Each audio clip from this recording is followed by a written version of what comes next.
갑니다. 자, 19번은요. 한 개의 주사위를 두 번 던질 때 나오는 눈의 수를 차례로 A, B라고 하자. 이럴 때 이차 함수 요거에 대해서 FA 곱하기 FB가 0이 성립할 확률을 구하는 과정이다 그랬어요. 오, 여기에 바로 이렇게 유출을 해 나가는 논리적 추론 문제가 나왔네요. 자, 우리가 학력평가에서 제가 총평에서도 얘기했지만 학력평가에서 이런 추론 문제는요. 이제 3월, 4월 학력평가 받고 1학년, 2학년 때도 받겠지만 개정교육과정으로 출제가 됐을 때 수학적 귀납법에서 대부분 출제가 됐었어요. 기존 교육과정에서 나오던 많이 나오던 수열을 귀납적으로 정리해서 점화식 일명 그 문제는 이제 교육과정에서 좀 중요하게 다루지 않기 때문에 그 부분 대신에 수학적 귀납법이 많이 나왔었는데 여러분 이제 이 모의평가에서는 특이하게도 확률 부분에서 문제를 냈어요. 이건 여러분 수학적 귀납법에서 나오지 않을 수도 있고 나올 수도 있어요, 다시. 그러니까 그 가능성을 너무 국한시키지 마세요. 요 유형이 또 나왔다는 게 중요한 거예요. 요런 논리적 추론 유형은 또 나오겠구나. 그런데 그 소재를 수학적 귀납법으로 가져올 수도 있고 아니면 이렇게 확률 부분에서 그 어떤 부분에서도 가져올 수 있구나. 그러니까 내가 어떤 소재가 나오든 논리적으로 따라가는 연습을 해야겠다. 요렇게 이제 여러분 마음을 먹으셔야 돼요. 자, 그러면 지금부터 볼게요. 일단은 지금 하고 싶은 얘기는요. 첫 번째 이제 주사위를 던졌단 말이에요. 그랬을 때 나오는 눈의 수를 A라고 하고 두 번째를 B라고 했기 때문에 여기 문제에서 첫 번째 던져서 나오는 주사위 눈의 수를 A라고 할 때 결국 A라는 사건 자체, 라지 A라는 사건 자체를 이렇게 정의하자라고 했어요. 이제 요거부터가 시작인 거예요. 그 다음에 두 번째는요. 두 번째 던져서 나온 눈의 수를 B라고 할 때 FB가 0이 되는, 그러니까 두 번째 주사위를 던져서 나온 눈의 수 B를 FX에 이제 대입한 게 0이 되는 그때 사건을 B라고 하자라고 이제 정의를 했어요. 요 정의까지는 약속이니까 이제 여러분 여기서부터 이제 시작하시면 되고요. 우리가 요게 성립할 확률을 구한다는 거는 어떤 의미를 가지는지를 먼저 감을 잡고 가면 좋겠거든요. 요게 무슨 말이냐면 두 수를 곱해서 0이 된다는 건 어차피 여기 실수가 나올 테니까 둘 중에 하나가 0이 된다는 거거든요. 그래요? 무슨 말인지 아세요? 그러면 이거를 이제 확률과 연관지어서 생각을 해볼게요. 문제에서 FA가 0이 나오는 사건 자체를 A라고 한 거죠. 그러니까 이 말이 무슨 말이냐면 A라는 사건이 일어나는 경우 또는 B라는 사건이 일어나는 경우 그걸 의미하는 거죠. 그리고 그게 일어날 확률을 의미하는 거죠.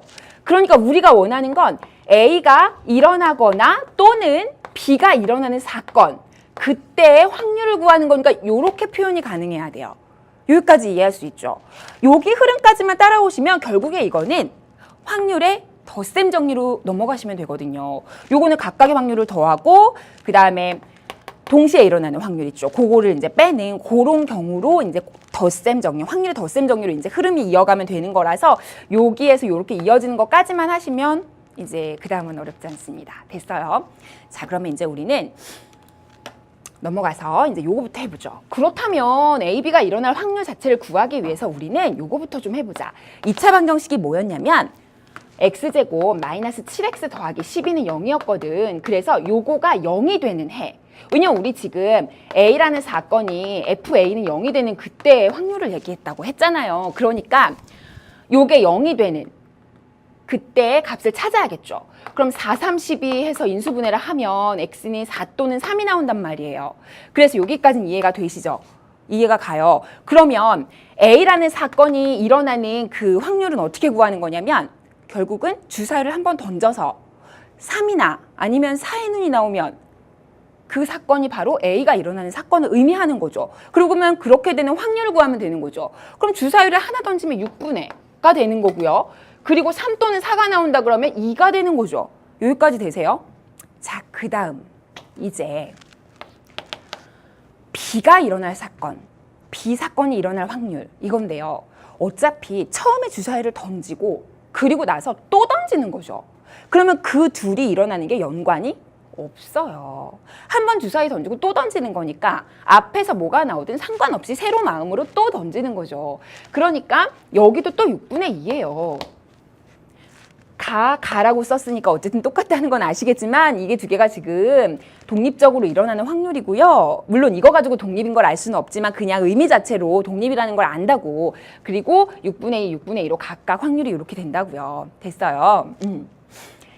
자, 어쨌든 그리고 이제 A 합집합 B에 일어나는 확률을 구한다고 했으니까 이거 우리 이미 이거 구하기로 아까 얘기 다 끝났어요. 그러니까 이거 곱셈 정리에 덧셈 정리에 의하면 이렇게 된다는 것도 아시죠?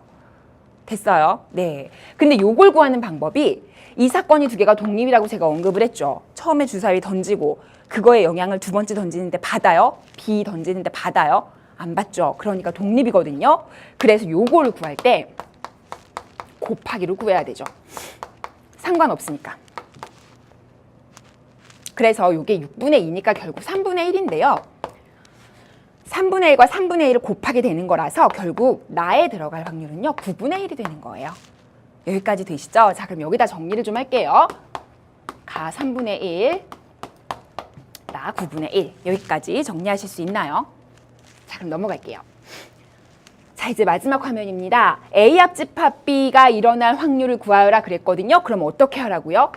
다시 한번 쓸게요. A가 일어날 확률, B가 일어날 확률을 더한 다음에 두 개가 동시에 일어나는 요걸 빼는 거다. 그런데 이쪽은 3분의 1, 이쪽도 3분의 1, 그리고 이쪽은 그 둘을 곱한 9분의 1. 요걸 정리하면 요 확률이 나오겠구나. 이해할 수 있겠죠? 따라서 요거 정리해 주시면요. 여기 3분의 2예요. 이쪽이 9분의 1로 통분합니다. 그러면 3이 6에다가 빼기 1이니까 9분의 5네요. 됐어요. 자, 그래서 다는 9분의 5. 여기까지 정리가 되죠. 자, 그러면 우리가 원하는 건 이 셋을 MNK라고 할 때 그 셋을 곱하라고 했어요. 따라서 요 셋을 곱해 줍시다. 9분의 1 그리고 9분의 5. 그러면 9, 9, 81에 3이니까 243이네요. 3의 5제곱이니까, 그쵸? 5. 해서 정답은 이렇게 되겠네요. 더 이상 약분은 또 안 되고요. 그러면 정답은 2번이야 라고 해서 이렇게 찾아주시면 되겠습니다. 하실 수 있겠죠? 자, 그래서 논리적 추론 문제가 이제 확률과 통계에서 나왔다는 게 이번 시험에 아주 총평에서도 말했지만 좀 특이한 점이라고 볼 수 있고요.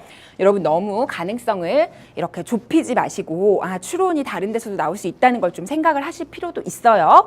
자, 그 다음 20번 문제로